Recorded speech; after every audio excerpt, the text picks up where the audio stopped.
संसद के चालू बजट सत्र के दूसरे चरण की कार्यवाही का दूसरा हफ्ता इस समय चल रहा है। सदन में प्रधानमंत्री नरेंद्र मोदी ने महाकुंभ पर स्पीच दिया।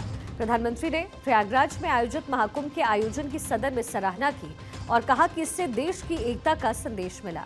यही नहीं, उन्होंने ये भी कहा कि महाकुंभ भारत के इतिहास में ऐसा ही क्षण था जैसा 1857 की क्रांति, भगत सिंह का बलिदान और गांधी का दांडी मार्च। इन घटनाओं ने देश को एक नया मोड़ दिया और ऐसा ही महाकुंभ के विशाल आयोजन से भी हुआ। प्रधानमंत्री मोदी ने कहा कि मैं उत्तर प्रदेश और खासतौर पर प्रयाग की जनता का आभार व्यक्त करता हूं। गंगा जी को धरती पर लाने के लिए भगीरथ ने प्रयास किया था। ऐसा ही महाप्रयास महाकुंभ के भव्य आयोजन में भी हमने देखा है। मैंने लाल किले से सबके प्रयास पर जोर दिया था। पूरे विश्व ने भारत के विराट स्वरूप के दर्शन किए। सबका प्रयास यही साक्षात स्वरूप नजर आ रहा है। पूरे विश्व ने महाकुंभ के रूप में भारत के विराट स्वरूप के दर्शन किए। सबका प्रयास का यही साक्षात स्वरूप है। ये जनता जनार्दन के संकल्पों के लिए, जनता जनार्दन की श्रद्धा से प्रेरित महाकुंभ था। आदरणीय अध्यक्ष जी, महाकुंभ में हमने हमारी राष्ट्रीय चेतना के जागरण के विराट दर्शन किए हैं। प्रधानमंत्री मोदी ने यह भी कहा कि महाकुंभ ने उन शंकाओं का भी जवाब दिया है जो कुछ लोगों के मन में रहती है। अयोध्या में रामलला की प्राण प्रतिष्ठा के मौके पर हमने देखा कि कैसे देश अगले 1000 साल के लिए तैयार हो रहा है और फिर इस बात को हमने महाकुंभ में भी देखा। किसी भी राष्ट्र के जीवन में अनेक ऐसे मोड़ आते हैं जो कि सदियों के लिए उदाहरण बन जाते हैं। हमारे देश के इतिहास में भी ऐसे पल आए हैं जिन्होंने नई दिशा दी या फिर झकझोर कर रख दिया और सबको जागृत किया। हमने देखा है कि भक्ति आंदोलन के दौर में कोने कोने में आध्यात्मिक चेतना की गई है। क्या कुछ कहा है, जरा सुनवाते हैं।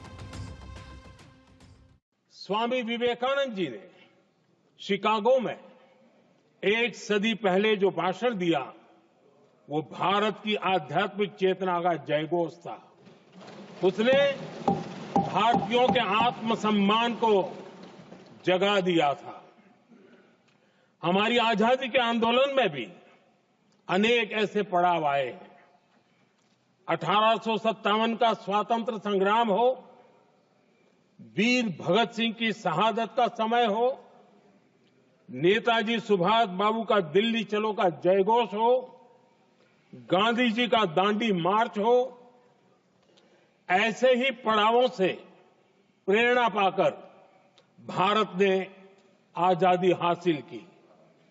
मैं प्रयागराज महाकुंभ को भी ऐसे ही एक अहम पड़ाव के रूप में देखता हूं, जिसमें जागरूक होते हुए देश का प्रतिबिंब नजर आता है। प्रधानमंत्री मोदी ने कहा कि ऐसे ही मैं महाकुंभ को देखता हूं और हमने तकरीबन 1.5 महीने तक उत्साह देखा और लोगों की उमंग को महसूस किया है। करोड़ों लोग सुविधा और असुविधा के भाव से ऊपर उठते हुए श्रद्धा से जुटे और ये उमंग और उत्साह यहीं तक सीमित नहीं रहा। बीते सप्ताह में मॉरिशस में था और मैं महाकुंभ के समय का जल त्रिवेणी से लेकर के वहां गया और उस जल को सब मॉरिशस के गंगा तालाब में अर्पित किया गया, तो वहां आस्था और उत्सव का माहौल देखने को मिला। स्वामी विवेकानंद जी ने शिकागो में एक सदी पहले जो भाषण दिया, वो भारत की आध्यात्मिक चेतना का जयघोष था। उसने भारतीयों के आत्मसम्मान को जगा दिया था। हमारी आजादी के आंदोलन में भी अनेक ऐसे पड़ाव आए हैं।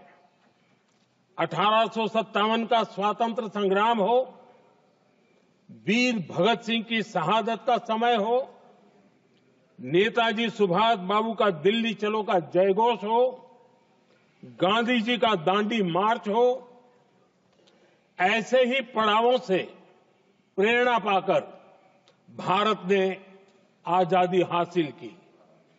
मैं प्रयागराज महाकुंभ को भी ऐसे ही एक अहम पड़ाव के रूप में देखता हूं, जिसमें जागरूक होते हुए देश का प्रतिबिंब नजर आता है। लोकसभा में प्रधानमंत्री मोदी ने कहा कि यह विश्वास होता है कि हम एक देश के रूप में बड़े लक्ष्य हासिल कर सकते हैं। यहाँ पहुंचे वे लोग अहंग को त्याग करके व्यंग के भाव में आ गए हैं। मैं नहीं, हम के भाव में आए हैं। अलग अलग राज्यों से आए लोग त्रिवेणी का हिस्सा बने और जब करोड़ों लोग राष्ट्रीयता के भाव को मजबूती देते हैं तो देश की एकता बढ़ती है। जब हर एक भाषा के लोग संगम तट पर हर हर गंगे का उद्घोष करते हैं तो एकता की भावना बढ़ती है। हमने देखा है कि यहाँ पर छोटे बड़े का कोई भेदभाव नहीं होता। ये भारत का बहुत बड़ा सामर्थ्य है। देश के हर क्षेत्र से, हर एक कोने से आए लोग एक हो गए। लोग अहम त्याग कर वयम के भाव से, मैं नहीं हम की भावना से प्रयागराज में जुटे। जब अलग अलग क्षेत्रों से आए करोड़ों करोड़ों लोग राष्ट्रीयता के भाव को मजबूती देते हैं तो देश की एकता बढ़ती है। जब अलग अलग भाषा बोलियां बोलने वाले लोग संगम तट पर हर हर गंगे का उद्घोष करते हैं तो एक भारत श्रेष्ठ भारत की झलक दिखती है। एकता की भावना बढ़ती है। महाकुंभ में हमने देखा है कि वहां छोटे बड़े का कोई भेद नहीं था। ये भारत का बहुत बड़ा सामर्थ्य है। ये दिखाता है कि एकता का अद्भुत तत्व हमारे भीतर रचा बसा हुआ है। साथ ही प्रधानमंत्री मोदी ने यह भी कहा कि एकता की यही भावना भारतीयों का सौभाग्य है। आज पूरे विश्व में बिखराव की स्थिति है और ऐसे में हमारी एकजुटता बड़ी ताकत है। उन्होंने ये भी कहा कि हमें कुंभ से प्रेरणा लेते हुए नदी उत्सव के कार्यक्रम को नया स्वरूप देना होगा। इससे नई पीढ़ी को जल और नदी का महत्व समझ आएगा। नदियों की साफ सफाई के लिए लोगों को प्रेरणा मिलती रहेगी।